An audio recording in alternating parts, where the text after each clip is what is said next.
नमस्कार मित्रों, आपका अपना YouTube channel Bharati friends group में आप सभी का स्वागत है। फ्रेंड, आज हम आपके लिए लेकर के आए हैं रेलवे ग्रुप डी परीक्षा जो 2018 में आयोजित हुआ था। फ्रेंड, तो प्लेटफॉर्म बुक का वॉल्यूम 1 के सारे न्यूमेरिकल हम करवा चुके हैं। यदि देखना चाहते हैं तो प्लेलिस्ट में जाकर के देख सकते हैं। और आज से हम वॉल्यूम 2 का सारे न्यूमेरिकल स्टार्ट करने वाले हैं। जितने भी वॉल्यूम 2 में न्यूमेरिकल हैं उन सभी को हल करेंगे बारी बारी से।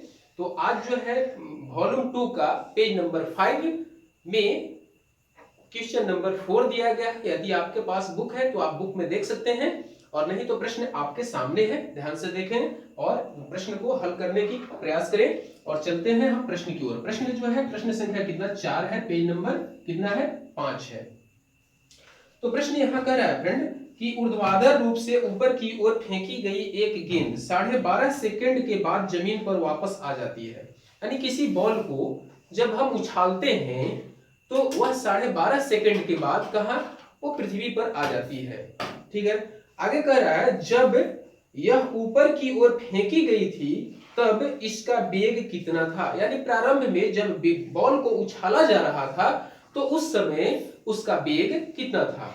समझने के लिए आपको हम एक एग्जांपल पेश करते हैं, ध्यान देंगे। यह क्या है, एक धरातल है और धरातल पर यह एक गेंद है। इस गेंद को हमने क्या किया, उछाल दिया, ऊपर की ओर उछाल दिया। अब यह गेंद जो है नीचे से सतह से उठ के यहां से उठ के और ये ऊपर चला गया। अब जो है समझेंगे, जब गेंद को उछाल रहे होते हैं उस समय गेंद का वेग अधिक होता है। यानी यहां जो है उसका वेग 5 होगा, फिर 4 होगा, फिर कितना 3 हो जाएगा, 2 होगा, 1 होगा और फिर 0 हो जाएगा। यानी जब गेंद को हम उछालते हैं उस समय उसका वेग अधिक होता है, और जैसे जैसे वह ऊपर की ओर जाता है उसका वेग जो है क्या होता है, कम होते चला जाता है। एक ऐसी स्थिति आती है कि जहां गेंद का वेग 0 हो जाएगा और वहां से वह पुनः रिटर्न होना प्रारंभ करेगा, पृथ्वी की ओर लौटने का वहां से सिलसिला चलेगा। तो फ्रेंड, आप समझेंगे यहां जो इस पॉइंट पर ध्यान देंगे, यानी जहां से गेंद को उछाला गया उसको बोलते हैं प्रारंभिक वेग, और जो है जहां पर वेग 0 हो जाता है उसको बोलते हैं अंतिम वेग।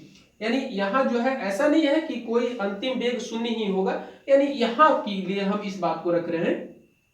तो यहां जो है, अब देखेंगे यहां से गेंद को उछाला गया और यहां तक वो गेंद गया, और उसके बाद में यही गेंद पुनः जो है धरातल की ओर क्या हो रहा है, रिटर्न हो रहा है।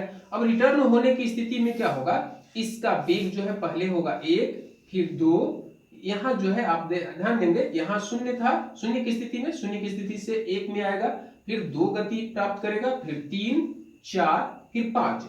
यानी जैसे जैसे पृथ्वी के नजदीक वो गेंद आएगी तो क्या होगा, उसका स्पीड बढ़ते जाएगा, गति बढ़ जाएगा।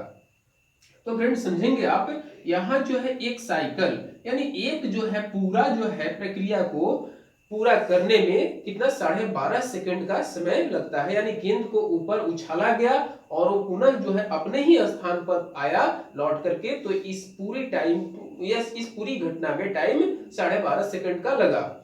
तो यहां प्रश्न जो है आपसे पूछ रहा है कि ऊर्ध्वाधर रूप से किसी बॉल को फेंका गया तो वह जो है 12.5 सेकंड में जो है पुनः जमीन पर, यानी आपको नीचे जहां से चला था गेंद वहां पर वो प्राप्त होता है।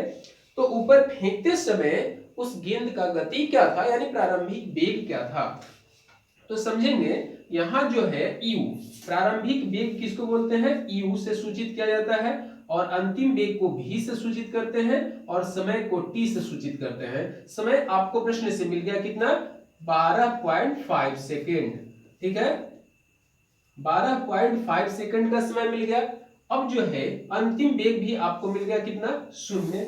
यहां जो है देखेंगे 0 क्यों मिला, क्योंकि यहां से बॉल जो है फेंका गया, हमने मान लिया यहां जो है हमें ज्ञात नहीं है, हमने 5 मान लिया है, लेकिन ये कोई जरूरी नहीं है। लेकिन अंतिम वेग तो हमारा 0 होगा, चाहे प्रारंभिक वेग जो भी रहा हो। ठीक है, तो अब जो है हम यहाँ समय जो 12.5 सेकंड लिखे हैं, ये जो है आपको पूरा साइकिल में यानी पूरी प्रक्रिया में लगता है, लेकिन हमें पूरी प्रक्रिया की बात यहाँ नहीं करना है, हमें जो है यहाँ अंतिम वेग तक ही पहुंचना है। तो यहाँ जो है अंतिम वेग आपका कितना हो गया, 0 हो गया, और यहाँ जो है यू क्या है, यू प्रश्नवाचक चिन्ह हो गया।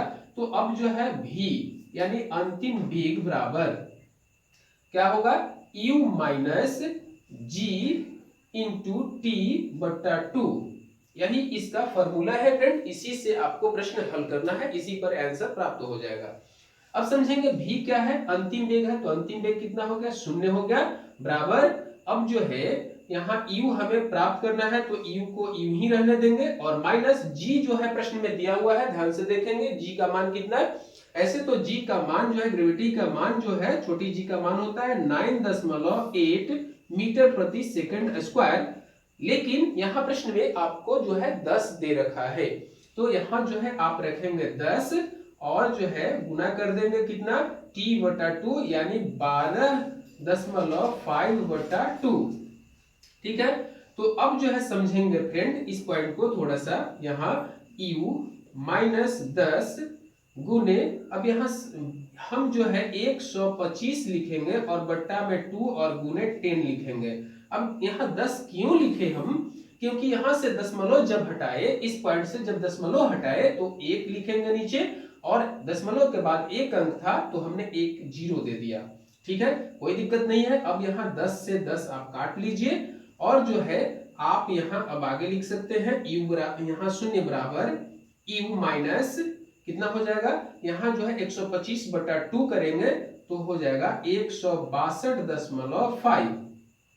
ठीक है, अब जो है 162.5 हो गया, तो अब जो है यहाँ माइनस में है इस तरफ 162.5, तो इस तरफ ले आएंगे बराबर का, तो क्या हो जाएगा, प्लस में हो जाएगा, यानी u बराबर हमें क्या मिला, 162.5 मीटर प्रति सेकंड मिल गया। यदि आप जो है इसको जो है मीटर प्रति सेकंड नहीं लिखना चाहते हैं, प्रति हटाना चाहते हैं, तो आप ऐसे भी लिख सकते हैं 162.5 मीटर प्रति सेकंड को इनवर्स 1 से भी आप दिखा सकते हैं। ठीक है फ्रेंड, तो यही आपका जो है राइट आंसर है। अब ऑप्शन आप देख सकते हैं कि ऑप्शन नंबर कितना है आपका मैच किया, तो ऑप्शन नंबर जो है यहाँ ए में दिया गया है जो राइट आंसर है। अब हम अगले प्रश्न की ओर चलते हैं, और अगला प्रश्न आपके सामने दिया गया है 7 नंबर। 7 नंबर प्रश्न बेहद आसान प्रश्न है, ध्यान से देखेंगे, थोड़ा सा जो है स्पेस में हम इसको बना देंगे। 7 नंबर प्रश्न को आप देख ले, बस इतना ही जगह में आपका 7 नंबर प्रश्न बन जाएगा। यहाँ जो है ध्यान से देखेंगे फ्रेंड 7 नंबर प्रश्न को, तो 7 नंबर प्रश्न कह रहा है यदि 10 केजी भार की बाईसाइकिल, ठीक है, 20 मीटर प्रति सेकंड की गति से चलती है।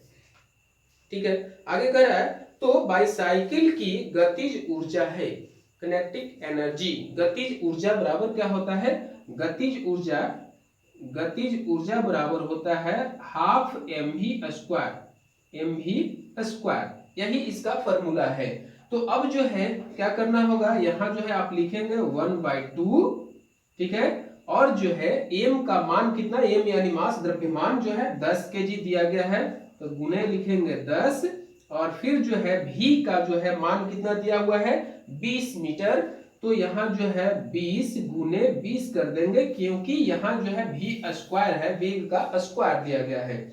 अब जो है इसको काटेंगे, 2 से e कटेगा कितना बार में, 5 बार में। अब इसका गुना करेंगे आप, तो यहाँ क्या हो जाएगा, यहाँ हो जाएगा 20 गुने 20 करेंगे तो 400, और 400 गुने जब आप करेंगे कितना 5, तो 5 का 20, 20 पर आपका 00 हो जाएगा। तो फ्रेंड इतना जो है क्या हो जाएगा, ये गतिज ऊर्जा होगा, यानी गतिज ऊर्जा को हम किससे व्यक्त करते हैं, यूनिट भी ध्यान में रखिएगा, जूल में, तो यहाँ जो है आप 2000 जूल राइट आंसर हो गया फ्रेंड। यही आप जो है ऑप्शन नंबर में देखेंगे, तो ऑप्शन नंबर कितना, ऑप्शन नंबर बी में जो दिया गया है 2000 जूल, जो बिल्कुल राइट आंसर है। ठीक है फ्रेंड, तो आज के लिए बस यहीं तक, और नेक्स्ट वीडियो में आपको हम आगे इसी तरह का न्यूमेरिकल बताते रहते हैं, तो आप हमारी सारे वीडियोस को देखें और अपने वीडियो को अपने जो है मित्रों में इस वीडियो को शेयर करें, और वीडियो यदि आपको अच्छा लगा तो लाइक करें, और यदि नए हैं तो चैनल को सब्सक्राइब करना न भूलें। धन्यवाद, जय हिंद।